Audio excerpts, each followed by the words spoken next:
بسم اللہ الرحمن الرحیم۔ السلام علیکم دوستو، میں ہوں ارشد شیر، آپ دیکھ رہے ہیں شیر ٹی وی اور ایک نئی ویڈیو میں آپ کو خوش آمدید۔ دوستو، گلدستہ نبوت کا جو سلسلہ حضرت آدم علیہ السلام سے شروع ہوا وہ کم و بیش 1.25 لاکھ انبیاء کرام پر مشتمل ہے، جو کہ نبی آخر الزماں حضرت محمد مصطفیٰ صلی اللہ علیہ وسلم پر آ کر ختم ہو گیا۔ اب قیامت کی صبح تک نہ تو کوئی نئی شریعت آئے گی اور نہ ہی کوئی نیا نبی۔ اب بنی نوع انسان کی دنیا اور آخرت کی کامیابی کا محور صرف اور صرف دین اسلام ہی ہے۔ دین اسلام ہی وہ واحد کامل دین ہے جس میں زندگی کے تمام پہلوؤں کی مکمل رہنمائی موجود ہے۔ سرور کائنات کی 63 سالہ زندگی، بالخصوص 23 سالہ دور نبوت، ایک ایسا مکمل ضابطۂ حیات ہے جو قدم قدم پر ہماری رہنمائی کرتا ہے۔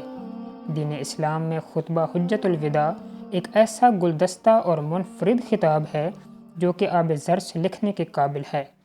سرور کائنات حضور کائنات محمد مصطفیٰ صلی اللہ علیہ وسلم کا خطبہ حجت الوداع دراصل منشور انسانیت ہے۔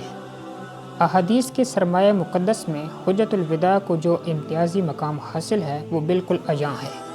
یہ خطبہ ایسے مرحلے پر دیا گیا جب ظلم و ستم کے ماحول میں اٹھنے والی دعوت اسلام ایک مکمل نظام حیات کی حیثیت سے پورے جزیرۃ العرب پر اپنا علم لہرا چکی تھی۔ دوسری طرف یہ خطبہ اس مرحلے کا ہے جب انسانیت کے محسن و غمخوار اور تہذیب کے قافلہ سالار حضور نبی کریم نے یہ محسوس فرما لیا تھا کہ آپ کشمکش حیات کی آخری منزلیں طے فرما رہے ہیں۔ ایسے موقع پر قدرتی طور پر حضور اکرم کے ارشادات کا انداز وصیت کا سا ہے، یعنی آپ نے ان امور کی تاکید کی جن کے متعلق یا تو یہ اندیشہ ہوا کہ لوگ ان میں تغافل و تزاحل سے کام نہ لیں، یا جن کے متعلق رائے عالی یہ تھی کہ ان پر زور دینے یا ان کی وضاحت و صراحت کرنے کی ضرورت ہے۔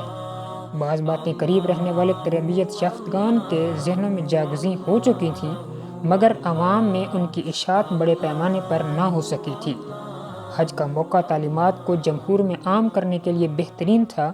حاضرین کی تعداد کے متعلق مختلف روایات سے ظاہر ہوتا ہے حجت الوداع کے شرکاء کی تعداد تقریباً 1.25 لاکھ سے 1.5 لاکھ تک تھی۔ حج کے دن پیغمبر اسلام نے خدا کی حمد و ثنا بیان کرتے ہوئے اپنے خطبے کی ابتدا کچھ اس طرح فرمائی کہ خدا کے سوا کوئی معبود نہیں، وہ یکتا ہے، کوئی اس کا شریک نہیں۔ اللہ نے اپنا وعدہ پورا کیا، اس نے اپنے رسول کی مدد فرمائی اور تنہا اس کی ذات نے باطل کی ساری قوتوں کو زیر کیا۔ آپ نے فرمایا کہ لوگوں، اللہ تعالیٰ کا ارشاد ہے کہ ہم نے تم سب کو ایک ہی مرد و عورت سے پیدا کیا اور تمہیں جماعتوں اور قبیلوں میں بانٹ دیا کہ الگ الگ پہچانے جا سکو۔ تم میں سے عزت و کرامت والا اللہ کی نظروں میں وہی ہے جو خدا سے زیادہ ڈرنے والا ہے۔ کسی عرب کو اجمی پر کوئی فوقیت حاصل ہے، نہ کسی اجمی کو کسی عرب پر۔ انسان سارے ہی آدم کی اولاد ہیں، اور آدم کی حقیقت اس کے سوا کیا ہے کہ وہ مٹی سے بنائے گئے ہیں۔ اب فضیلت و برتری کے سارے دعوے، خون و مال کے سارے مطالبے اور سارے انتقام میرے پاؤں تلے روندے جا چکے ہیں۔ آپ نے ارشاد فرمایا کہ دور جاہلیت کا سب کچھ میں نے اپنے پاؤں تلے رون ڈالا۔ زمانہ جاہلیت کے خون کے سارے انتقام اب کل عدم ہیں۔ پہلا انتقام جسے میں کل عدم قرار دیتا ہوں میرے اپنے خاندان کا ہے۔ ربیہ بن الحارث کے دودھ پیتے بیٹے کا خون جسے بنو حضیل نے مار ڈالا تھا اب میں معاف کرتا ہوں۔ آپ نے فرمایا دور جاہلیت کا سود اب کوئی حیثیت نہیں رکھتا۔ پہلا سود جسے میں چھوڑتا ہوں عباس بن عبد المطلب کے خاندان کا سود ہے۔ آپ نے فرمایا قریش کے لوگوں، اللہ نے تمہاری نخوت کو ختم کر ڈالا اور باپ دادا کے ناموں پر تمہاری فخر و مباحات کی اب کوئی گنجائش نہیں۔ تمہارے خون و مال، عزتیں ایک دوسرے پر قطعاً حرام کر دی گئیں۔ ہمیشہ کے لیے ان چیزوں کی اہمیت ایسی ہے جیسی تمہارے اس دن کی اور اس ماہ مبارک ذوالحج کی، خاص کر اس شہر میں ہے۔ تم سب خدا کے آگے جاؤ گے، وہ تم سے تمہارے اعمال کی باز پرس کرے گا۔ آپ نے فرمایا لوگو، اللہ تعالیٰ نے ہر حقدار کو اس کا حق خود دے دیا ہے، اب کوئی وارث حق کے لیے وصیت نہ کرے۔ عورتوں کے لیے یہ جائز نہیں کہ کہ وہ اپنے شوہر کا مال اس کی اجازت کے بغیر کسی کو دے۔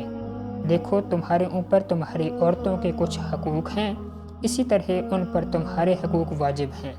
عورتوں پر تمہارا یہ حق ہے کہ وہ اپنے پاس کسی ایسے شخص کو نہ بلائیں جس کو تم پسند نہیں کرتے اور وہ کوئی خیانت نہ کریں۔ آپ نے فرمایا، دیکھو کہیں میرے بعد گمراہ نہ ہو جانا کہ تم آپس میں کشت و خون کرنے لگو۔ اگر کسی کے پاس امانت رکھوائی جائے تو اس بات کا پابند ہے کہ امانت رکھوانے والے کو امانت پہنچا دے۔ آپ نے فرمایا، بچہ اسی کی طرف منسوب کیا جائے جس کے بستر پر وہ پیدا ہوگا۔ جس پر حرام کاری ثابت ہو اس کی سزا پتھر ہے اور حساب کتاب اللہ کے ہاں ہوگا۔ شیر ٹی وی کے معزز دوستو، سرور کائنات نے اپنے خطبہ میں ارشاد فرمایا کہ قرض قابل ادائیگی ہے، ادھار لی ہوئی چیز واپس کرنی ہے، تحفہ کا بدلہ دینا چاہیے، جو کوئی کسی کا ضامن ہو وہ تاوان ادا کرے گا۔ آپ نے فرمایا کہ اب مجرم خود ہی اپنے جرم کا ذمہ دار ہوگا۔ اب نہ باپ کے بدلے بیٹا پکڑا جائے گا، نہ بیٹے کا بدلہ باپ سے لیا جائے گا۔